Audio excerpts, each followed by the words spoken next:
ಬೆಂಗಳೂರಿನ ಮೂಲ ಸೌಕರ್ಯಗಳ ಬಗ್ಗೆ ಪದೇ ಪದೇ ಅಸಮಾಧಾನಗಳು ವ್ಯಕ್ತವಾಗ್ತಿದೆ. ಈಗ ಮತ್ತೊಮ್ಮೆ ಅಸಮಾಧಾನ ಅನ್ನೋದು ಮುನ್ನೆಲೆಗೆ ಬಂದಿದೆ. ರಸ್ತೆ ಗುಂಡಿಗಳು ಹಾಗೂ ಕಸದ ಸಮಸ್ಯೆ ಬಗ್ಗೆ ಅಸಮಾಧಾನವನ್ನ ವ್ಯಕ್ತಪಡಿಸಿದ್ದಾರೆ ಉದ್ಯಮಿ ಕಿರಣ್ ಮಜುಮ್ದಾರ್ ಶಾ. ಎಕ್ಸ್ನಲ್ಲಿ ಈ ಬಗ್ಗೆ ಪೋಸ್ಟ್ ಅನ್ನ ಹಾಕಿದ್ದಾರೆ. ಸರಣಿಯಾಗಿ ಈಗ ಸಾಮಾಜಿಕ ಜಾಲತಾಣದಲ್ಲೇ ಬೆಂಗಳೂರಿನ ಮೂಲ ಸೌಕರ್ಯಗಳ ಬಗ್ಗೆ ಉದ್ಯಮಿಗಳು ಅಸಮಾಧಾನವನ್ನ ವ್ಯಕ್ತಪಡಿಸ್ತಾ ಇದ್ದಾರೆ. ಅದೀಗ ಕಂಟಿನ್ಯೂ ಆಗ್ತಾ ಇದೆ. ಬೈಕಾನ್ ಸಂಸ್ಥೆ ಮುಖ್ಯಸ್ಥೆ ಕಿರಣ್ ಮಜುಮ್ದಾರ್ ಶಾ ಇದೀಗ ತಮ್ಮ ಅಸಮಾಧಾನವನ್ನ ಸಾಮಾಜಿಕ ಜಾಲತಾಣದಲ್ಲಿ ವ್ಯಕ್ತಪಡಿಸಿದ್ದಾರೆ. ಬೈಕಾನ್ ಪಾರ್ಕ್ಗೆ ಚೀನಾದ ಉದ್ಯಮಿಯೊಬ್ರು ಬಂದಿದ್ರು. ಸಿಟಿಯಲ್ಲಿ ಹದಗೆಟ್ಟ ರಸ್ತೆ ಕಸದ ಬಗ್ಗೆ ನನ್ನನ್ನ ಪ್ರಶ್ನೆ ಮಾಡಿದ್ರು. ಅವರು ರಸ್ತೆಗಳು ಯಾಕಿಷ್ಟು ಕೆಟ್ಟದಾಗಿವೆ, ಇಷ್ಟೊಂದು ಕಸ ಯಾಕಿದೆ, ಹೀಗೆ ನನ್ನನ್ನು ಪ್ರಶ್ನೆ ಮಾಡಿದ್ರು ಅವರು ಅಂತ ಹೇಳಿ ತಮ್ಮ ಜೊತೆ ಆದಂತ ಒಂದು ಕಾನ್ವರ್ಸೇಷನ್ ಅನ್ನ ಎಕ್ಸ್ ನಲ್ಲಿ ಅವರು ಮೆನ್ಷನ್ ಮಾಡಿದ್ದಾರೆ, ಪೋಸ್ಟ್ ಅನ್ನ ಹಾಕಿದ್ದಾರೆ. ಮತ್ತೆ ಸರ್ಕಾರದ ವಿರುದ್ಧ ತೀವ್ರ ರೀತಿಯಲ್ಲಿ ಬೇಸರವನ್ನ ವ್ಯಕ್ತಪಡಿಸಿದ್ದಾರೆ. ಇನ್ನೊಂದಿಷ್ಟು ಇನ್ವೆಸ್ಟ್ಮೆಂಟ್ ಮಾಡಬೇಕು ಅಂತಂದ್ರೆ ಈಗ ಬೇರೆ ದೇಶಗಳಿಂದಲೂ ಕೂಡ ಬರ್ತಾರೆ, ನಮ್ಮ ಜೊತೆ ಕೈ ಜೋಡಿಸ್ಬೇಕು ಅಂತಂದ್ರೆ ಇಲ್ಲೇನ್ ಮೂಲ ಸೌಕರ್ಯ ಸಿಗುತ್ತೆ ಅನ್ನೋದ್ರ ಬಗ್ಗೆನೂ ಕೂಡ ಅವ್ರು ನೋಡ್ತಾರಲ್ಲ. ಬೆಂಗಳೂರಿನಲ್ಲಿ ಕಸದ ಸಮಸ್ಯೆ ಬಗ್ಗೆ ಮತ್ತೆ ರಸ್ತೆ ಬಗ್ಗೆ ಪರ್ಟಿಕ್ಯುಲರ್ ಆಗಿ ನನ್ನ ಹತ್ರ ಪ್ರಶ್ನೆ ಮಾಡಿದ್ರು. ಇಷ್ಟು ಕೆಟ್ಟದಾಗಿ ಯಾಕಿದೆ, ಕಸ ನಿರ್ವಹಣೆ ಯಾಕೆ ಸರಿಯಾಗಿ ಆಗ್ತಿಲ್ಲ ಅಂತ ನನ್ನನ್ನು ಅವರು ಪ್ರಶ್ನೆ ಮಾಡಿದ್ರು.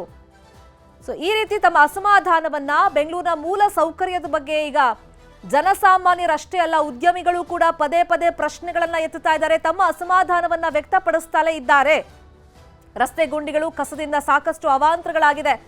ಜನ ಅಂತೂ ದಿನನಿತ್ಯ ಹಿಡಿ ಶಾಪ ಹಾಕೊಂಡೇ ನಗರದಲ್ಲಿ ಸಂಚಾರ ಮಾಡ್ತಾ ಇದ್ದಾರೆ. ಉದ್ಯಮಿಗಳು ಹಿಂಗೆ ಇದು ಮೂಲ ಸೌಕರ್ಯ ಕೊಡದೆ ಇವರು ಮುಂದುವರಿಸಿದ್ರೆ ಅವಸ್ಥೆ ಆದ್ರೆ ನಾವು ಮುಂದೆ ಹೇಗೆ ಉದ್ಯಮವನ್ನ ವಿಸ್ತರಣೆ ಮಾಡುವುದು ಅಂತ ಕೇಳ್ತಾ ಇದ್ದಾರೆ.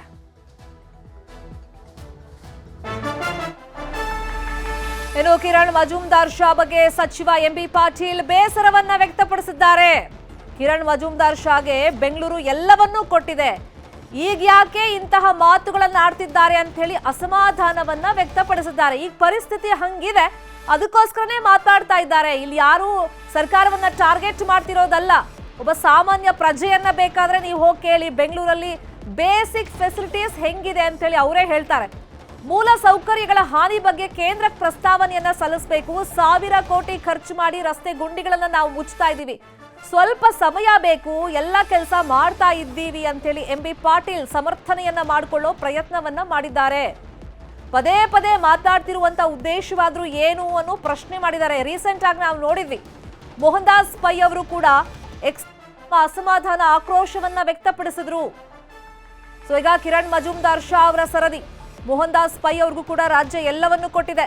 ಬೇರೆ ರಾಜ್ಯಗಳ ಮಂತ್ರಿಗಳು ಕರೆದ್ರೆ ಯಾರು ಹೋಗ್ತಾರೆ ಅನ್ನೋ ಪ್ರಶ್ನೆಯನ್ನು ಮಾಡಿದ್ದಾರೆ. ರಾಜ್ಯದಿಂದ ಯಾರು ಕೂಡ ಹೊರಗಡೆ ಹೋಗೋದಿಲ್ಲ, ಬೇರೆ ಕಡೆಗಳಿಂದಲೇ ಈ ಕಡೆ ಉದ್ಯಮಿಗಳು ಬರ್ತಾರೆ ಅಂತ ಹೇಳಿ ಉದ್ಯಮಿಗಳ ನಡೆಗೆ ಸಚಿವ ಎಂಬಿ ಪಾಟೀಲ್ ಬೇಸರವನ್ನ ವ್ಯಕ್ತಪಡಿಸಿದ್ದಾರೆ. ಕಿರಣ್ ಮಜುಮ್ದಾರ್ ಅವರು ಬೆಂಗಳೂರಿಗೆ ಸಾಕಷ್ಟು ಬಯೋ ಮೆಡಿಸಿನ್ ನಲ್ಲಿ ಟೆಕ್ನಾಲಜಿಗೆ ಕಾಣಿಕೆ ಕೊಟ್ಟಿದ್ದಾರೆ. ಅದೇ ರೀತಿ ಬೆಂಗಳೂರು ಕರ್ನಾಟಕ ರಾಜ್ಯ ಅವ್ರಿಗೆಲ್ಲವನ್ನು ಕೂಡ ಕೊಟ್ಟಿದೆ. ಬೆಂಗಳೂರಲ್ಲಿ ಈಗಾಗಲೇ ಕಿರಣ್ ಮಜುಮ್ದಾರ್ ಗೊತ್ತಿದೆ, ಸರ್ಕಾರ 1000 ಕೋಟಿ ರೂಪಾಯಿ ಕೊಟ್ಟು ಎಲ್ಲ ಗುಂಡಿಗಳನ್ನ ಮುಚ್ಚುವಂತ ಕೆಲಸ ಮಾಡಿ. ಮತ್ತು ಈ ಗುಂಡಿಗಳು ನಮ್ಮ ಸರ್ಕಾರದಲ್ಲಿ ಇದಂತಲ್ಲ, ಹಿಂದೆ ಸರ್ಕಾರದಲ್ಲಿ ಅವ್ರು ಮಾಡಲಾರದಷ್ಟು ಕೆಲಸ ಮಾಡಿ ಹೋಗಿದ್ದಾರೆ. ಅವರಿಂದ ಇಷ್ಟೆಲ್ಲ ಗುಂಡಿಗಳು ಆಗಿದಾವೆ. ಹೌದು, ಸ್ವಲ್ಪ ಮೊದಲು ನೀವು ನೆಕ್ಸ್ಟ್ ಪ್ರಶ್ನೆ ಕೇಳ್ತಾರ, ಆಯ್ತಪ್ಪ ನೀವು ಇಷ್ಟು ದಿವಸ ಇದ್ದೀರಾ ಯಾಕೆ ಮಾಡಿಲ್ಲ ಅಂತ. ಈಗ ಮಾಡ್ತಾ ಇದ್ದೀವಿ, ಸಮಯ ತೆಗೆದುಕೋತಾರೆ.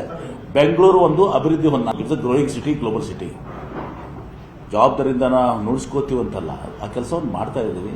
ಅದಕ್ಕೆ ಕಿರಣ್ ಮಜುಮ್ದಾರ್ ಅವರಿಗೆ ಆತಂಕ ಪಡ್ಕೊಳ್ಬೇಕಾಗಿಲ್ಲ.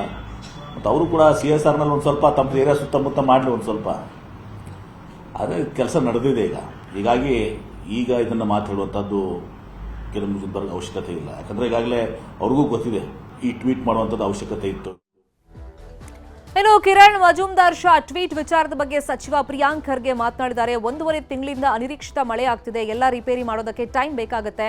ಟಾಸ್ಕ್ ಫೋರ್ಸ್ ಮಾಡಿದಾಗ ಕಿರಣ್ ಮಜುಮ್ದಾರ್ ಶಾ, ಮೋಹನ್ ದಾಸ್ ಪೈ ಎಲ್ಲ ಇರ್ತಾರೆ. ಉದ್ಯಮಿಗಳದ್ದು ಅವರದ್ದೇ ಆದ ಕೊಡುಗೆ ಇದೆ. ಅವ್ರು ಫೋನ್ ಮಾಡಿ ನಮ್ಮ ಹತ್ರ ಮಾತನಾಡಬಹುದು. ಎಲ್ಲರೂ ಅವರವರ ಪಾತ್ರ ನಿರ್ವಹಿಸಿದ್ರೆ ರಾಜ್ಯಕ್ಕೆ ಒಳ್ಳೇದು ಅಂತ ಹೇಳಿದ್ದಾರೆ. ಇನ್ನು ಕಿರಣ್ ಮಜುಮ್ದಾರ್ ಶಾ ಬೇಸರವನ್ನ ಹೊರಹಾಕಿದ ವಿಚಾರಕ್ಕೆ ಬಿಜೆಪಿ ಅಶ್ವಥ್ ನಾರಾಯಣ್ ಮಾತನಾಡಿದ್ದಾರೆ. ಈ ಸರ್ಕಾರದವರು ಅಧಿಕಾರ ದುರ್ಬಳಕೆ ಮಾಡ್ಕೊಳ್ತಾ ಇದ್ದಾರೆ, ಪ್ರತಿದಿನ ಭ್ರಷ್ಟಾಚಾರ, ಹಣ ಮಾಡ್ಕೊಳ್ಳೋಕೆ ಸಮಯ ಕೊಟ್ಟಿದ್ದಾರೆ. ಬೆಂಗಳೂರಲ್ಲಿ ಎಲ್ಲಿ ನೋಡಿದ್ರು ಕತ್ಲು, ಕಸ, ಗುಂಡಿ, ಅವ್ಯವಸ್ಥೆ ಆಗ್ಬಿಟ್ಟಿದೆ. ನಿಜಕ್ಕೂ ನಮಗೆ ಅವಮಾನ, ನಾಡಿನ ಜನಕ್ಕೆ ಅನ್ಯಾಯ ಮಾಡ್ತಿದ್ದಾರೆ ಅಂತ ಹೇಳಿ ಆಕ್ರೋಶವನ್ನ ಹೊರಹಾಕಿದ್ದಾರೆ. ಕಿರಣ್ ಮಜುಮ್ದಾರ್ ಶಾ, ಮೋಹನ್ ದಾಸ್ ಪೈ ಸಾಕಷ್ಟು ಬಾರಿ ಹೇಳಿದ್ದಾರೆ, ಆದ್ರೆ ಇವರಿಗೆ ಸರ್ಕಾರ ಬೆದರಿಸೋ ಕೆಲಸ ಮಾಡ್ತಿದೆ ಅಂತ ಹೇಳಿ ಆರೋಪವನ್ನ ಮಾಡಿದ್ದಾರೆ. ಮೇಲೆ ಇವರು ಆಡಳಿತ ಮಾಡ್ತಿಲ್ಲ, ಪ್ರತಿದಿನ ಬರೀ ರಾಜಕೀಯ ಮಾಡಿಕೊಂಡು ಸಮಯವನ್ನು ವ್ಯರ್ಥ ಮಾಡಿಕೊಂಡು ದ್ವೇಷ, ಅಸೂಯೆ, ಅಧಿಕಾರ ದುರ್ಬಳಕೆಯನ್ನು ಮಾಡಿಕೊಂಡು ಹಣ ಮಾಡ್ಕೊಳ್ಳೋಕ್ಕೆ, ಭ್ರಷ್ಟಾಚಾರ ಮಾಡಲಿಕ್ಕೆ ಇವರು ಪೂರ್ತಿ ಸಮಯವನ್ನು ಕೊಡ್ತಿದ್ದಾರೆ. ಹಾಗಾಗಿ ಇವತ್ತು ನಗರದಲ್ಲಿ ನೀವು ನೋಡಬಹುದು, ಎಲ್ಲೂ ಕತ್ತಲೆ, ಎಲ್ಲಿ ನೋಡ್ರೆ ಕಸ, ಎಲ್ಲಿ ನೋಡ್ರು ಗುಂಡಿ, ಎಲ್ಲಿ ನೋಡ್ರು ಅವ್ಯವಸ್ಥೆ ಮೇಲೆ ಅವ್ಯವಸ್ಥೆಗಳನ್ನ ನಗರದಲ್ಲಿ ನಾವು ನೋಡುವಂಥದ್ದಾಗುತ್ತೆ. ಎಲ್ಲವೂ ದುಬಾರಿ ಮಾಡಿ ಇವತ್ತು ಸಾರಿಗೆನೂ ನೀವು ನೋಡಿ, ಮೆಟ್ರೋನು ಬೆಲೆ ಏರಿಕೆಯನ್ನು ಮಾಡಿ ಇವತ್ತು ಬೆಂಗಳೂರು ನಗರವನ್ನ ಸಂಪೂರ್ಣವಾಗಿ ನಿರ್ನಾಮವನ್ನು ಮಾಡಿದ್ದಾರೆ. ಕಿರಣ್ ಮಜುಮ್ದಾರ್ ಅವರು ಬಾರಿನೂ ಅವರು ಸರ್ಕಾರಕ್ಕೆ ಕಿವಿ ಮಾತನ್ನು ಹೇಳ್ತಿದ್ದಾರೆ. ಮೋಹನ್ ದಾಸ್ ಪೈ ಅವರು ಹೇಳ್ತಿದ್ದಾರೆ. ಇನ್ಯಾರು ಏನಾರು ಹೇಳಿದ್ರೆ ಬೆದರಿಕೆ ಆಗ್ತದೆ. ಇದೇ ವಿಷಯವಾಗಿ ಇನ್ನಷ್ಟು ಡೀಟೇಲ್ ಆಗಿ ಇನ್ಫಾರ್ಮೇಶನ್ ಕೊಡ್ತಾ ಹೋಗೋದಕ್ಕೆ ನೇರ ಸಂಪರ್ಕದಲ್ಲಿ ಕನೆಕ್ಟ್ ಆಗಿದ್ದಾರೆ ನಮ್ಮ ಪೊಲಿಟಿಕಲ್ ಬ್ಯೂರೋ ರಿಪೋರ್ಟರ್ ಕೃಷ್ಣ. ಒಬ್ಬೊಬ್ಬರಾಗಿ ಉದ್ಯಮಿಗಳು ತಮಗೇನ್ ಸಮಸ್ಯೆ ಆಗ್ತಿದೆ, ತಮ್ಮ ಉದ್ಯಮ ವಿಸ್ತರಣೆ ಮಾಡೋದಕ್ಕೆ ಏನ್ ಅಡಚಣೆ ಆಗ್ತಿದೆ ಅದ್ರ ಬಗ್ಗೆ ಹೇಳ್ತಿದ್ದಾರೆ. ನಗರದಲ್ಲಿ ಮೂಲ ಸೌಕರ್ಯ ನಮಗೆ ಒದಗಿಸ್ಕೊಡಿ ಅಂತ ಹೇಳ್ತಿದ್ದಾರೆ. ಅದಕ್ಕೆ ಕಾಂಗ್ರೆಸ್ ನಾಯಕರ ಸಮರ್ಥನೆ ಏನು, ಅದ್ರ ಜೊತೆಯಲ್ಲಿ ಬಿಜೆಪಿ ಇದನ್ನೇ ಅಸ್ತ್ರ ಹೆಂಗ್ ಮಾಡ್ಕೊಂಡಿದೆ? ಕೃಷ್ಣ, ಶರ್ಮಿತಾ, ಉದ್ಯಮಿಗಳ ಈ ಒಂದು ಸಂದೇಶ ಇದೇನು ಹೊಸದಲ್ಲ. ಹಿಂದೆ ಬಿಜೆಪಿ ಸರ್ಕಾರ ಇದ್ದಂತ ಸಂದರ್ಭದಲ್ಲೂ ಕೂಡ ಸರ್ಕಾರವನ್ನ ಚಾಟಿ ಬೀಸಿದ್ರು. ಯಾಕಂದ್ರೆ ಸಮಸ್ಯೆಗಳಿದ್ದಂತ ಸಂದರ್ಭದಲ್ಲಿ ಅವರು ಪ್ರಶ್ನೆ ಮಾಡುವಂತದ್ದು ಕರ್ತವ್ಯ. ಆ ಕಾರಣಕ್ಕೋಸ್ಕರವಾಗಿ ಸಮಸ್ಯೆ ಇದನ್ನು ಸರಿಪಡಿಸಿ ಅನ್ನೋ ಒಂದು ಪ್ರಶ್ನೆಯನ್ನು ಕೂಡ ಮಾಡ್ಕೊಂಡಿದ್ರು. ಆಗ ರಾಜ್ಯದ ಬಿಜೆಪಿ ನಾಯಕರು ಕೂಡ ಅದನ್ನ ರಾಜಕೀಯವಾಗಿ ತೆಗೆದುಕೊಂಡು ಸ್ಫೋಟವಾಗಿ ತೆಗೆದುಕೊಂಡು ಅದನ್ನ ಮಾಡುವಂತ ನಿಟ್ಟಿನಲ್ಲಿ ಮುಂದಾದ್ರು. ಅಂತ ಸಂದರ್ಭದಲ್ಲಿ ಕಾಂಗ್ರೆಸ್ ಕೂಡ ಪ್ರತಿಪಕ್ಷವಾಗಿ ಬಿಜೆಪಿಯನ್ನ ಇಕ್ಕಟ್ಟಿಗೆ ಸಿಲುಸುವಂತ ಒಂದು ಕೆಲಸವನ್ನು ಕೂಡ ಮಾಡುತ್ತೆ. ಈಗ ಕಾಂಗ್ರೆಸ್ ಸರ್ಕಾರ ಅಧಿಕಾರದಲ್ಲಿದೆ. ಎಲ್ಲ ಒಂದು ಕಡೆ ಈಗ ಕಾಂಗ್ರೆಸ್ ಸರ್ಕಾರದ ವಿರುದ್ಧವಾಗಿ ಹಲವು ಬಾರಿ ಈಗಾಗಲೇ ಕಿರಣ್ ಮಜುಮ್ದಾರ್ ಶಾ ಆಗಿರಬಹುದು, ಅದ್ರ ಜೊತೆಗೆ ಮೋಹನ್ ದಾಸ್ ಪೈ ಅವರು ಟ್ವೀಟ್ ಅನ್ನ ಮಾಡೋದ್ರ ಮುಖಾಂತರವಾಗಿ ಎಲ್ಲೊಂದು ಕಡೆ ರಾಜ್ಯ ಸರ್ಕಾರದ ಕಾರ್ಯವೈಖರಿ ಬಗ್ಗೆ ಈಗ ಅಸಮಾಧಾನವನ್ನು ಹೊರಹಾಕಿರುವಂತದ್ದು. ಈಗಾಗಲೇ ಸಾಮಾನ್ಯವಾಗಿ ರಸ್ತೆ ಗುಂಡಿಗಳು ಸರಿ ಇಲ್ಲದೆ ಇರತಕ್ಕಂಥ ಸಂದರ್ಭದಲ್ಲಿ ಬೇರೆ ಉದ್ಯಮಗಳು, ಅಂದ್ರೆ ಬೇರೆ ದೇಶದ ಉದ್ಯಮಗಳು ಇಲ್ಲಿಗೆ ಬರೋದಕ್ಕೂ ಕೂಡ ಇಲ್ಲೊಂದು ಕಡೆ ಹಿಂದೇಟನ್ನ ಹಾಕ್ತಾರೆ. ಮತ್ತೆ ಅವ್ಯವಸ್ಥೆ ಆದಂತ ಸಂದರ್ಭದಲ್ಲಿ ಯಾವುದೇ ಕಾರಣಕ್ಕೂ ಕೂಡ ಇನ್ವೆಸ್ಟ್ ಮಾಡೋದಕ್ಕೂ ಕೂಡ ಬರೋದಿಲ್ಲ.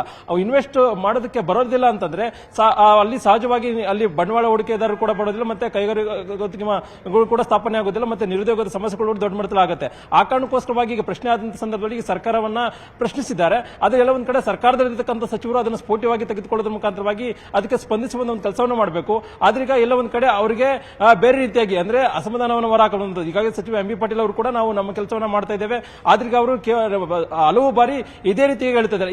ಇದರ ಹಿಂದಿನ ರಹಸ್ಯ ಏನು, ಮತ್ತೆ ಪ್ರಮುಖವಾಗಿ ಈ ರೀತಿ ಹೇಳುವಂಥದ್ದು ಸರಿಯಲ್ಲ ಅನ್ನೋ ಮಾತನ್ನು ಕೂಡ ಹೇಳಿದ್ದಾರೆ. ಮತ್ತೆ ಸಚಿವ ಪ್ರಿಯಾಂಕಾ ಖರ್ಗೆ ಅವರು ಅವರದೇ ಆದಂತಹ ಪಾತ್ರ ಇದೆ, ನಾವು ಕೆಲಸವನ್ನ ಮಾಡ್ತಾ ಇದ್ದೇವೆ ಅನ್ನೋ ಮಾತನ್ನ ಇದೀಗ ಬಿಜೆಪಿ ನಾಯಕರಿಗೆ ಸಹಜವಾಗಿ ಇದು ಅಸ್ತ್ರವಾಗಿ ಪರಿಣಮಿಸಿರುವಂತದ್ದು. ಯಾಕಂದ್ರೆ ಬೆಂಗಳೂರಲ್ಲಿ ಅತಿ ಹೆಚ್ಚು ಶಾಸಕರು ಬಿಜೆಪಿ ಇರುವಂತದ್ದು. ಹಾಗಾಗಿನೇ ಬೆಂಗಳೂರಿನ ಮೂಲಭೂತ ಸೌಕರ್ಯಗಳ ಬಗ್ಗೆ ಬಿಜೆಪಿ ನಾಯಕರು ಪ್ರತಿಭಟನೆ ಮಾಡ್ಕೊಳ್ತಾ ಬರ್ತಾ ಇದ್ದಾರೆ.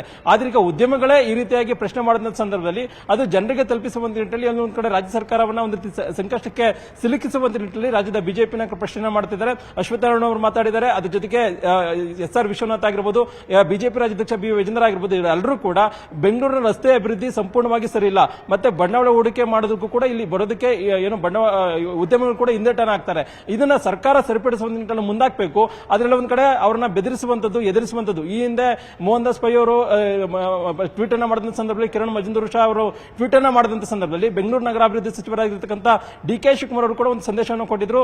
ಇರಲಿ, ಬೇಕಾದ್ರೆ ಹೊರಗಡೆ ಹೋಗ್ಲಿ ಅನ್ನೋ ಒಂದು ಸಂದೇಶವನ್ನ. ಇದು ಒಂದು ರೀತಿ ದೊಡ್ಡ ಮಟ್ಟದಲ್ಲಿ ಉದ್ಯಮಗಳನ್ನ ಆಗಿರಬಹುದು ಮತ್ತೆ ಪ್ರತಿಪಕ್ಷ ಬಿಜೆಪಿಯನ್ನ ಕೆರಳಿಸುವಂತ ಮಾಡಿತ್ತು. ಈಗ ಮತ್ತೊಮ್ಮೆ ಕಿರಣ್ ಮಜುಮ್ದಾರ್ ಶಾ ಅವರು ಮತ್ತೆ ಟ್ವೀಟ್ ಅನ್ನ ಮಾಡಿದಂತ ಸಂದರ್ಭದಲ್ಲಿ ಬಿಜೆಪಿ ಕೂಡ ಒಂದು ರೀತಿ ಇದನ್ನು ಅಸ್ತ್ರವಾಗಿ ಮಾಡಿಕೊಳ್ಳುವ ಮುಖಾಂತರವಾಗಿ ಸರ್ಕಾರಕ್ಕೆ ಒಂದು ರೀತಿ ಚಾಟಿಯನ್ನ ಬೀಸಿದೆ. ಹೀಗಾಗಿ ನೋಡಬೇಕಾಗುತ್ತೆ ಡಿ.ಕೆ. ಶಿವಕುಮಾರ್ ಆಗಿರಬಹುದು ಮತ್ತೆ ಮುಖ್ಯಮಂತ್ರಿ ಸಿದ್ದರಾಮಯ್ಯ ಅವರಿಂದ ಯಾವ ರೀತಿಯಾದ ಸಂದೇಶವನ್ನ ಬರುತ್ತೆ ಅನ್ನುವಂಥದ್ದು. ಅದೇನಿದ್ರು ಕೂಡ ರಾಜ್ಯ ಸರ್ಕಾರಕ್ಕೆ ಸಾಲು ಒಂದ್ ಕಡೆಗೆ ಗ್ಯಾರಂಟಿಗಳು ಕೊಟ್ಟಿದ್ದ ಅನ್ನೋ ಕಾರಣಕ್ಕೋಸ್ಕರವಾಗಿ ಅಭಿವೃದ್ಧಿ ಕುಂಠಿತ ಆಗಿದೆ ಅನ್ನೋದ್ರ ಬಗ್ಗೆ ಸ್ವತಃ ಆಡಳಿತ ಪಕ್ಷದ ಶಾಸಕರೇ ಮಾತಾಡ್ತಾ ಇದ್ದಾರೆ. ಈಗ ಬೆಂಗಳೂರಿನ ಮೂಲಭೂತ ಸೌಕರ್ಯಗಳ ಬಗ್ಗೆ ಉದ್ಯಮಿಗಳು ಪ್ರಶ್ನೆ ಮಾಡಿದ ಸಂದರ್ಭದಲ್ಲಿ ಮುಖ್ಯಮಂತ್ರಿಗಳು ಬರುವಂತ ದಿನಗಳಲ್ಲಿ ಇದನ್ನು ಸರಿಪಡಿಸುವಂತ ನಿಟ್ಟಿನಲ್ಲಿ ಯಾವ ರೀತಿಯಾದ ಕ್ರಮವನ್ನು ವಹಿಸ್ತಾರೆ ಅಂತ ನೋಡಬೇಕಾಗುತ್ತೆ. ಶರ್ಮಿತಾ, ಥ್ಯಾಂಕ್ ಯು ಕೃಷ್ಣ ಈ ಕ್ಷಣದ ಮಾಹಿತಿಗೆ.